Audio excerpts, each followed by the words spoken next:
నా ప్రేమ నీకోసమే 20th chapter. ఇందు wait చేస్తుండగానే Shiva వస్తాడు ఫ్యామిలీని తీసుకొని. వాళ్ళని చూడగానే ఇందు మొహంలో మెరుపు కనిపిస్తుంది. ముందుగా కార్ దిగిన శివ తన కోసం గుమ్మంలోనే ఎదురుచూస్తున్న ఇందును చూసి కన్ను కొడతాడు. అది చూసి ఇందు తడబడుతూ తల దించేస్తుంది. ఎవరు ఇందు వచ్చిందని విష్ణుగారు చూసేసరికి శివ వాళ్ళ ఫ్యామిలీ వాళ్ళ గుమ్మం దగ్గర ఉంటారు. వాళ్ళని ఆశ్చర్యంగా చూస్తూ రండి అని లోపలికి ఆహ్వానిస్తారు విష్ణుగారు.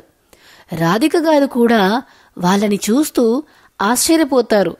అసలు ఎందుకు వచ్చారు అని. వాళ్ళని సోఫాలో కూర్చోమని చెప్పి రాధిక గారికి సైగ చేస్తాడు. వెంటనే రాధిక గారు కిచెన్లోకి వెళ్ళి టీ ప్రిపేర్ చేస్తూ ఉంటారు. ఇందు పక్కనే నిలబడి ఉంటుంది. ఏంటిందు, వాళ్ళెందుకు వచ్చి ఉంటారంటావు? మళ్ళీ నీతో పెళ్లి సంబంధం కలుపుకోవడం కోసమేనా అని రాధిక గారు అడుగుతారు. ఆ విషయం గురించి అని ఇందుకి తెలిసినా తల్లికి తను చెప్పడం కన్నా వాళ్ళ ద్వారా తెలియడమే మంచిదని నాకేం తెలుసమ్మా అంటుంది. శివ వాళ్ళ మావయ్య మాట్లాడడం స్టార్ట్ చేస్తాడు.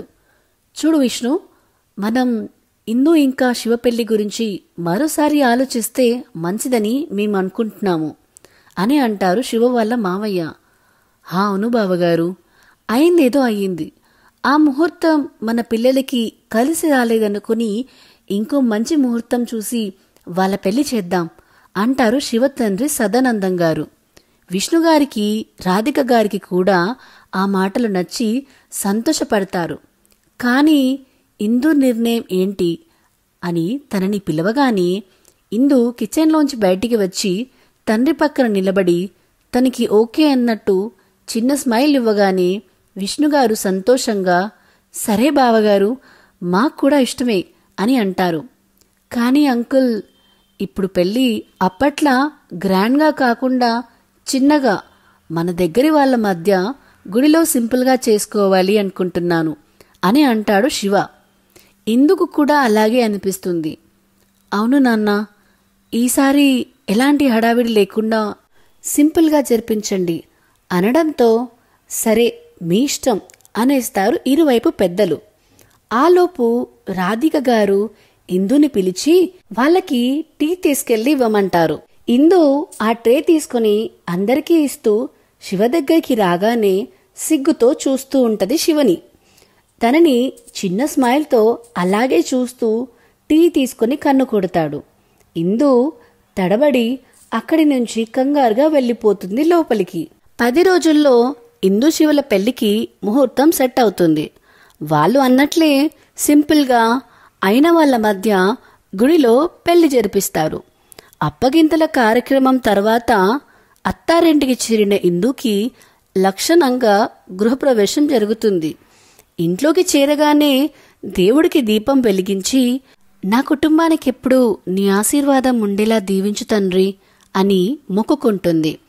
తర్వాత ఇద్దరిని వేరువేరు గదుల్లోకి పంపిస్తారు రెస్ట్ తీసుకోమని. తర్వాత రోజు వ్రతం జరిగి ఆ తర్వాత రోజు వాళ్ళ శోభనానికి ముహూర్తం పెడతారు. క్రీమ్ కలర్ శారీ, రెడ్ బార్డర్తో ఉన్న శారీలో అందంగా ముస్తాబైన ఇందు శోభనం గదిలో అడుగు పెడుతుంది. తన కోసమే ఎదురు చూస్తున్న శివ తను సిగ్గుపడుతూ అక్కడే నిల్చోవడంతో చిన్నగా నవ్వుకుంటూ తన దగ్గరికి వచ్చి భుజం చుట్టూ చెయ్యి వేసి బెడ్ దగ్గరికి తీసుకువచ్చి బెడ్ మీద కూర్చోపెడతాడు. ఇందు పక్కనే శివ కూడా కూర్చుంటాడు. ఇందు పాలని శివకి ఇస్తుంది. శివ గ్లాస్ తీసుకొని నువ్వు మనస్ఫూర్తిగా నాతో జీవితం స్టార్ట్ చేయడానికి సిద్ధంగా ఉన్నావా ఇందు అని అడుగుతాడు. ఇందు తలెత్తి సిగ్గుపడుతూ అవును అన్నట్టు చూస్తుంది. అప్పుడు సంతోషంగా గ్లాస్లో సగం పాలు తాగి ఇందుకి ఇస్తాడు. తను కూడా ఆ మిగిలిన పాలని తాగేసి గ్లాస్ పక్కన పెట్టి టెన్షన్తో చేతులు నలుపుకుంటూ ఉంటుంది. ఆ చేతుల మీద చెయ్యేసి నువ్వంత టెన్షన్ పడాల్సిన పని లేదు, నిన్నేమీ ఇబ్బంది పెట్టను అని సౌమ్యంగా చెప్తాడు. ఆ మాటకి కొంచెం భయం తగ్గినా సిగ్గు తగ్గకపోవడంతో ఇందు మొహాన్ని తన చేతుల్లోకి తీసుకొని నుదుటి మీద ముద్దు పెట్టి స్టార్ట్ చేద్దామా అని ఇంటెన్స్ వాయిస్తో అడగగానే ఇందు కనురెప్పలు వాలిపోతాయి. శివ అంత అందమైన ముగ్ధ మనోహర రూపాన్ని అంత దగ్గరగా చూస్తూ ఇంకా ఒక్క క్షణం కూడా ఇందుకి దూరం ఉండలేక మొహం మొత్తం ముద్దులతో ముంచెత్తి చివరగా పెదాలు అందుకుంటాడు. అలా పెదవులు పెనవేసే బెడ్ మీద వాలిపోయాడు ఇందుని పట్టుకొని. అలా ముద్దుతో మొదలైన వాళ్ళ ప్రణయం వాళ్ళ మనసులతో పాటు శరీరాలు కూడా ఏకమయ్యి ఇద్దరు కూడా ఒక్కటిగా మారిపోయారు ఆ రాత్రి. ఇందు ఇంకా శివ వాళ్ళ పెళ్లి జీవితంలో ఆనందంగా ఉంటారు. వాళ్ళ అన్యోన్య దాంపత్యానికి గుర్తుగా పెళ్లి అయిన 2 నెలలకే నెల తప్పుతుంది ఇందు. వాళ్ళ ప్రేమకి గుర్తు పాప రూపంలో ఈ భూమి మీదకు వస్తుంది. ఇక్కడితో మన ఫ్లాష్ బ్యాక్ కంప్లీట్ అవుతుంది. అలా పాపని చూస్తూ గతం తలుచుకుంటూ ఇందు కూడా నిద్రలోకి జారుకుంటుంది. లంచ్ టైంకి మెలకువ రాగానే ఏంటి ఇలా పడుకున్నాను అని పక్కన చూస్తే పాప కూడా లేచి ఉంగాలు రాగం తీస్తూ కాళ్ళు చేతులు ఆడిస్తూ ఉంటుంది. ఆ చిట్టిదాని మొహం చూడగానే ఒక నవ్వు నవ్వి, బంగారం ఎప్పుడు లేచింది, ఆకలవుతుందా చిట్టి తల్లికి అని పాలు పట్టిస్తుంది ఇందు. తర్వాత కిందికి వచ్చిన ఇందు వాళ్ళ అత్తయ్య మావయ్య అక్కడే ఉండేసరికి, సారీ అత్తయ్య, పాపను పడుకోబెడుతూ అలాగే నిద్రపోయాను, రండి మీకు భోజనం వడ్డిస్తాను అంటుంది.